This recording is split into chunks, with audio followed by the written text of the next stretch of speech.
ओम नमः शिवाय। जय श्री महाकाल। तो देवों के देव महादेव माता पार्वती जी माता लक्ष्मी आप पर यूं ही कृपा बनाए रखी, आपके जीवन के सारे दुख परेशानी समस्या को खत्म करे, कामना को पूर्ण करे।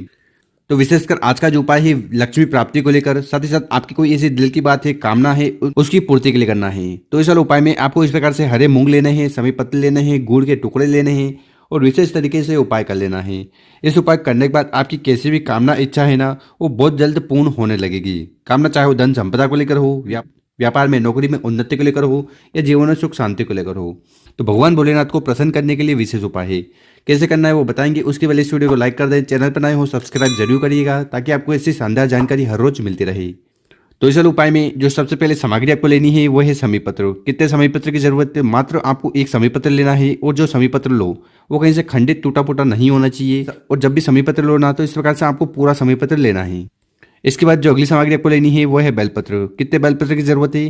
तो गुरुजन का है कि आपके ऊपर है, आप चाहो तो 1 ले लो, 3 ले लो, 5 ले लो, 7 ले लो, जितने बेलपत्र ले पाओ उतने ले लेना। और जो बेलपत्र लो ना वो कहीं से खंडित टूटे फूटे नहीं होने चाहिए। इसके बाद जो अगली सामग्री आपको लेनी है वो है गुड़ के टुकड़े। ठीक है, कितने लेने हैं? 1-2 गुड़ के टुकड़े आपको ले लेने हैं।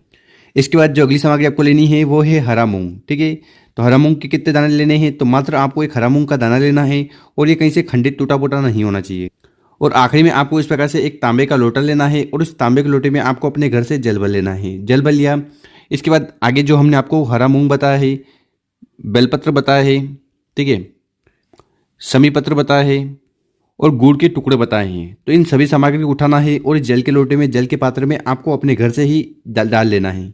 और मात्र इस जल के लोटे को लेकर आपको पहुंच जाना है अपने घर के आसपास जहां पर भी शिव मंदिर है वहां। और ये वाला उपाय आप सुबह शाम किसी भी समय कर सकते हो। सुबह समय मिल रहा हो तो सुबह, शाम को समय मिल रहा हो तो शाम को। और शिव मंदिर में पहुंचने के बाद जो भी पूजन पाठ आपको शिवलिंग की करनी है वो कर लीजिएगा। फिर आपको दक्षिण दिशा में बैठकर उत्तर दिशा की तरफ मुंह कर बैठ जाना है।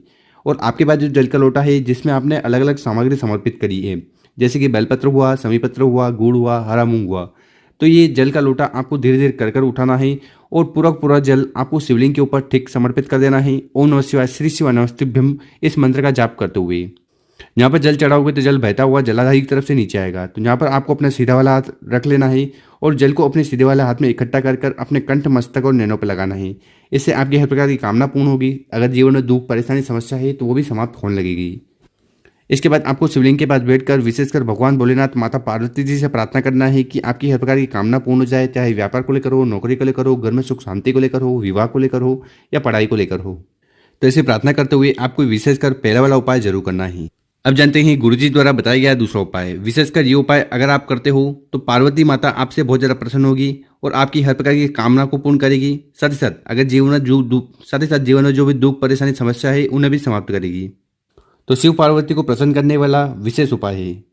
तो इस वाले उपाय में आपको क्या क्या सामग्री की जरूरत है वो देख लीजिए। सबसे पहले आपको लेना है दीपक। ठीक है, अब यहाँ पर आपका सवाल होगा दीपक कौन सा? देखिए, आप चाहो तो मिट्टी का नया दीपक ले सकते हो, ठीक, या फिर आप आटे का दीपक भी बना सकते हो। और आपकी जानकारी के लिए बता दें कि जब भी आप आटे का दीपक बनाओ ना तो उस आटे के दीपक में ना तो आपको हल्दी डालनी है और न ही नमक। तो आपको प्योर आटे के दीपक बना लेना है। ठीक है, और इस दीपक में आपको डालना है घी। ठीक, और इसकी जो बत्ती होगी वो होगी गोल। तो गोल बत्ती का आपको इस प्रकार से मात्र एक दिया ले लेना है। इसके बाद जो अगली सामग्री आपको फिर से लेनी है वो है बेलपत्र। तो इस प्रकार से एक बेलपत्र लीजिएगा और जो बेलपत्र लो वो कहीं से खंडित टूटा फूटा नहीं होना चाहिए। इस बात का आपको विशेष ध्यान रखना है। और आखिरी में आपको इस प्रकार से तांबे का लोटा लेना है और इस तांबे के लोटे में आपको अपने घर से, अपने किचन से शुद्ध जल भर लेना है। और इन बताई गई सामग्री को लेकर आपको पहुंच जाना है अपने घर के आसपास जहां पर भी बेलपत्र का पेड़ हो वहां। कब जाना है? विशेषकर इस उपाय को आपको प्रदोष काल में शाम के समय जाकर करना है, क्योंकि गुरुजी कहते हैं कि शाम के समय अगर आप बेलपत्र के पेड़ के नीचे जाकर उपाय करते हो ना तो इससे शिव पार्वती जी बहुत ज़्यादा प्रसन्न होते हैं। तो इस वाले उपाय में आपको करना क्या है कि आपके पास जो दीपक है उस दीपक को उठाना है और बेलपत्र के पेड़ के नीचे उसको रख देना है। उसके बाद इस दीपक को यहाँ पर आपको प्रज्वलित कर देना है, जला देना है अपना नाम और गोत्र का उच्चारण करते हुए। साथ ही साथ आपको ओम नमः शिवाय, श्री शिवाय नमस्तुभ्यम इस मंत्र का कंटिन्यू जाप करते रहना है।